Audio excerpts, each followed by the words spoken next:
Halo teman-teman, jumpa lagi di Jelajah Wisata Jogja. Sekarang aku ada di Candi Borobudur. Kita ada di Candi Borobudur. Nah ini pertama kalinya ke Candi Borobudur setelah tiket masuknya itu hampir naik Rp750.000. Tapi ini sekarang tiketnya masih Rp50.000 untuk lokal dewasa. Jadi yuk kita keliling Candi Borobudur untuk ngelihat gimana situasi Candi Borobudur pasca pertimbangan-pertimbangan untuk dinaikkan tiketnya ke harga yang jauh lebih mahal kemarin itu. Nah ini jumlah wisatawan yang mengunjungi juga. Ini hari apa sih? Ini hari apa? Jumat. Hari Jumat dan bukan tanggal merah. Bukan tanggal merah dan belum weekend. Ya hampir weekend dong. Setelah jam 12 sudah weekend ya. Hari Jumat. Jumlah pengunjung juga lumayan banyak ya. Ini banyak lokal, juga ada beberapa wisatawan asing yang tadi kelihatan mulai memasuki ke area Borobudur. Oke, yuk kita ke atas.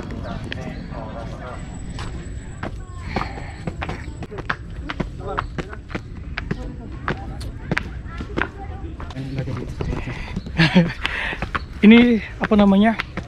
Cuacanya ini antara mendung dan panas.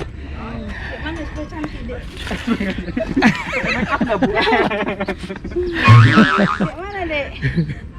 Nampak candinya? Ibu lo sangat cantik. Ibu lo cantik apa adanya. Tapi ada sesuatu yang beda yang aku lihat ya. Karena dulu terakhir aku kesini, kalau misalkan buat mereka laki-laki yang memakai celana pendek itu mereka menyediakan dari pihak pengelola, mereka menyediakan apa namanya? Sarung ya, kain gitu. Dan ini tadi aku lihat beberapa pengunjung yang memakai celana pendek itu tidak membalut menggunakan kain. Oh. Wow.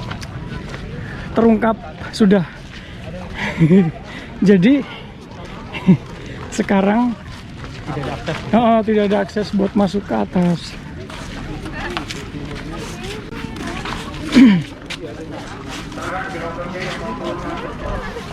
Oke.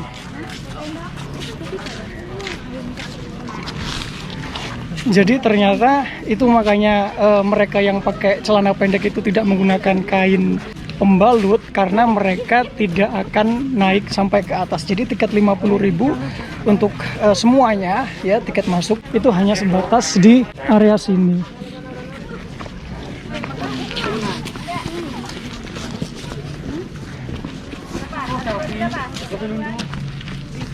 Jadi seluruh wisatawan pengunjung Candi Borobudur mereka hanya sebatas sampai di area aula sini ya. Area beranda atau apa ya ini namanya, pokoknya tidak diizinkan untuk naik ke atas.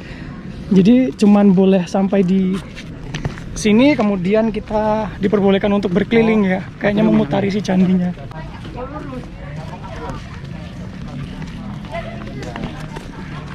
Nah mungkin nggak tahu ini akan menjadi sebuah keputusan yang sifatnya mutlak, final, atau baru sementara sampai dengan nanti ada apa namanya pertimbangan dan diputuskan lebih lanjut untuk mengenai bagaimana persyaratan agar orang itu bisa naik ke atas area Candi Borobudur.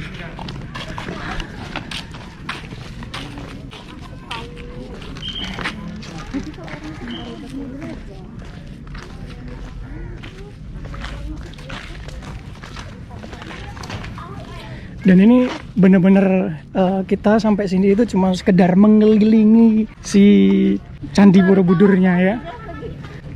Menurut kamu gimana buat yang memang baru pertama kalinya ke Borobudur? Buat kamu kayak sampai sini kamu cuman sebatas di area sini saja itu. Padahal kan kamu tadi penasaran juga kan, Ya. pengen ke area sana gitu. Ya pertama sih pasti agak kecewa.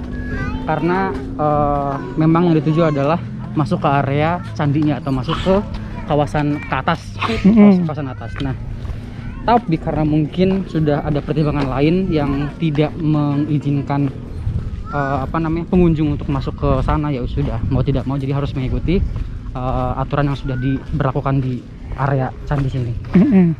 Tapi meskipun apa namanya, kita tidak diperkenankan untuk masuk ke area, tapi ada banyak cara untuk menikmati keindahan si candi ini. Dan salah satunya dengan mengelilingi si candi ini untuk melihat dari semua sisi. Jadi meskipun dari jauh ya kelihatan ukiran-ukiran atau detail dari si candi ini. Jadi oke lah untuk yang penasaran dan belum pernah ke Candi Borobudur ini, masih worth untuk dikunjungi. Mantap. Oke. Jadi itu tadi komentar si Ari yang baru pertama kali ke Candi Borobudur. Dan ya faktanya kalau memang sudah seperti ini gitu kan, ya kita nggak bisa berbuat apa-apa, tidak bisa menuntut lebih gitu kan. Sudah sampai sini ya nikmatin aja gitu kan sajian yang ada gitu.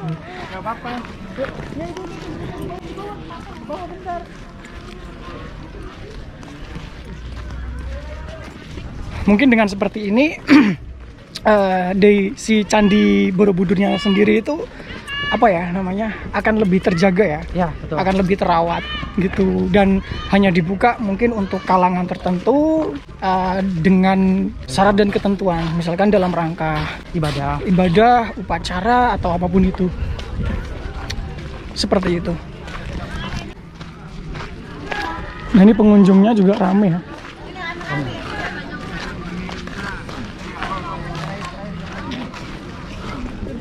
Putar-putaran loh. Nggak apa, nanti muter 2 kali juga nggak apa kan? 7 kali nggak apa-apa.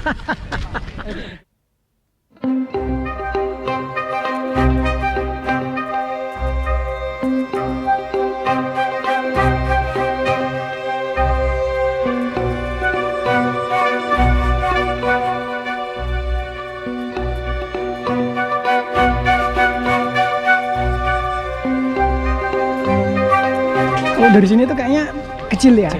Tapi kalau udah nyampe ke atas, kita ngerasain naik tangganya itu baru kerasa.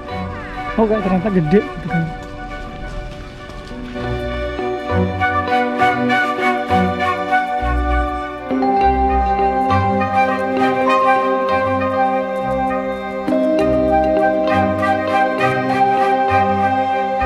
Oke, aku mau menanggapi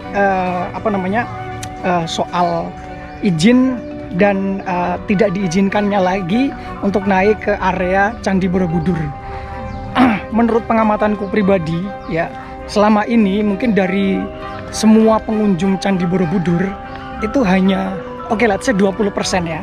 20% orang yang naik ke candi karena memang mereka itu tertarik untuk mempelajari atau ingin tahu tentang sejarah ataupun informasi Candi Borobudur. 80%-nya mereka itu cuma pengen foto-foto, ya nggak sih? Betul. Nah, yang 20% ini ya, itu ya nggak ngaruh-ngaruh amat juga kalau misalkan akhirnya mereka itu nggak bisa masuk ke atas. Jadi cuma diberikan izin untuk mengelilingi Candi Borobudur, buat mereka ya nggak ada masalah.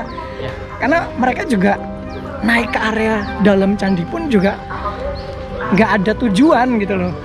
Nah sekarang poinnya adalah buat mereka yang memang punya misi ataupun visi untuk naik ke area dalam Candi Borobudur dengan tujuan yang benar, yang nyata, ya mungkin perlu dilakukan pertimbangan lebih lanjut, apakah nanti akan dinaikkan tiketnya seperti peraturan yang kemarin hampir ditetapkan itu ya 750.000, atau wajib menyewa local guide gitu.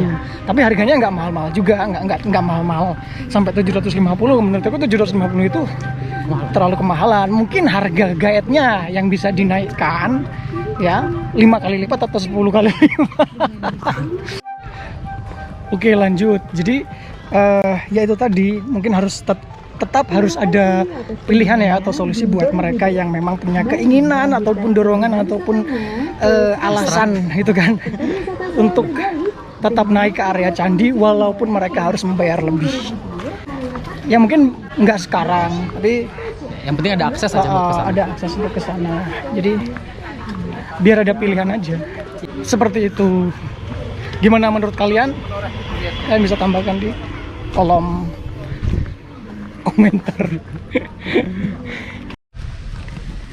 Nah, tadi itu kan status Candi Borobudur yang sekarang ini tidak bisa dinaiki dan tidak boleh dinaiki. Jadi hanya sekedar kita itu mengunjungi untuk mengelilingi situs utama Candi Borobudur.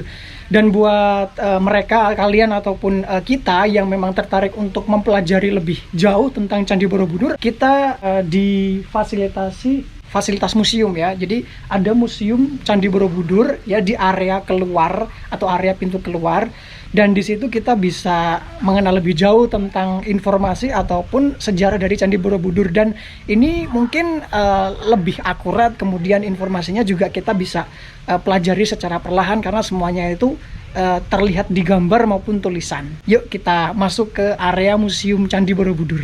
Nah, ini ada ruang arkeolog, kita mulai masuk dari ruangan arkeolog.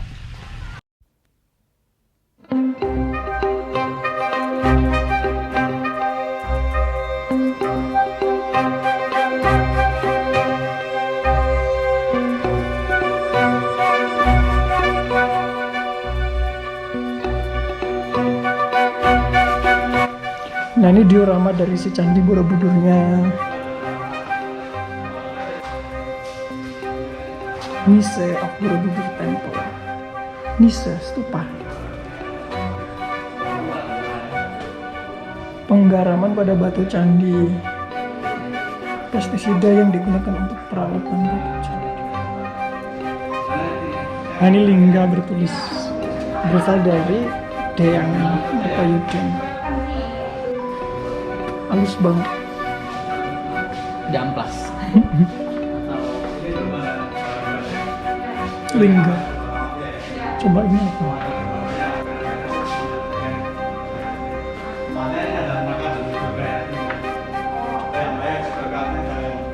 Ini cara menyusun.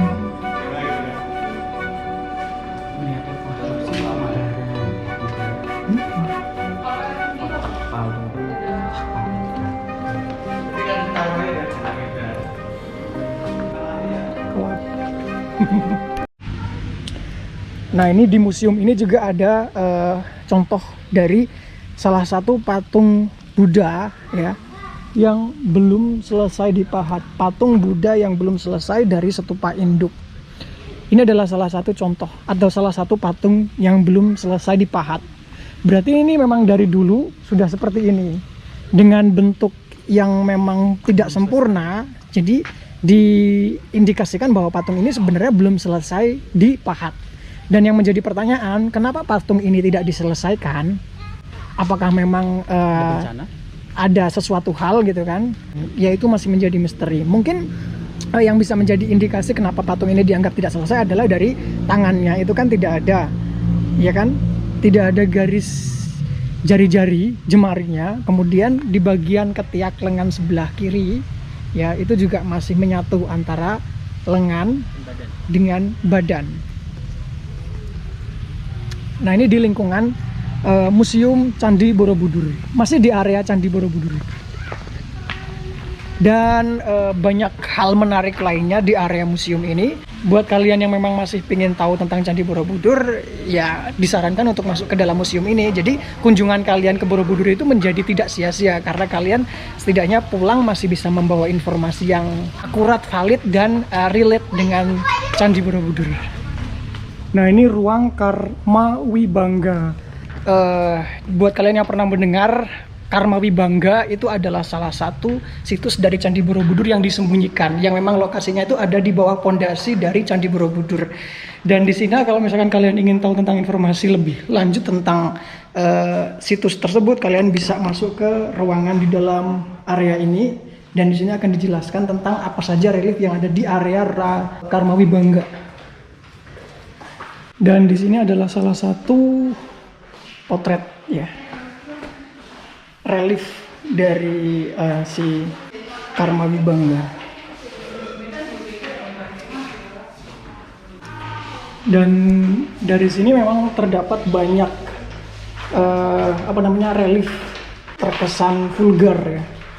Karena itu mengisahkan tentang bagaimana karma itu berlaku dalam kehidupan.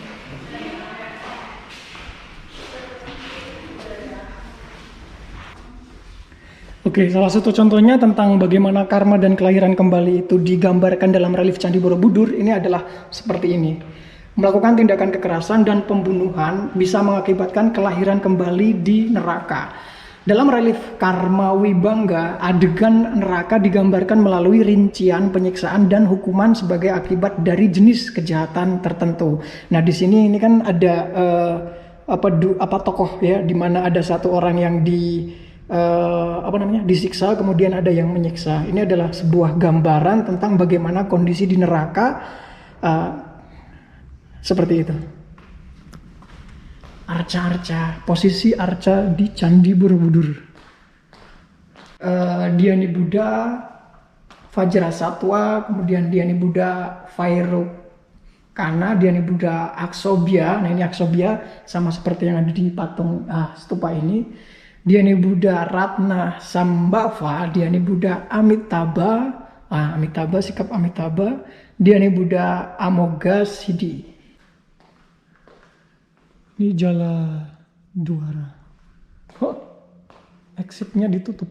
Oke, kita keluar lagi lewat sini.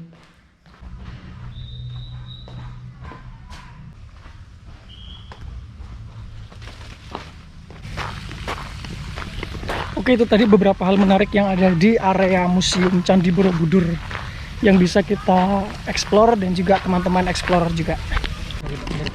Oke, itu saja untuk sekilas informasi tentang Candi Borobudur saat ini dan sekarang ini kondisinya seperti itu. Segitu aja, terima kasih sudah menonton, jangan lupa subscribe ya, nyalakan notifikasi juga.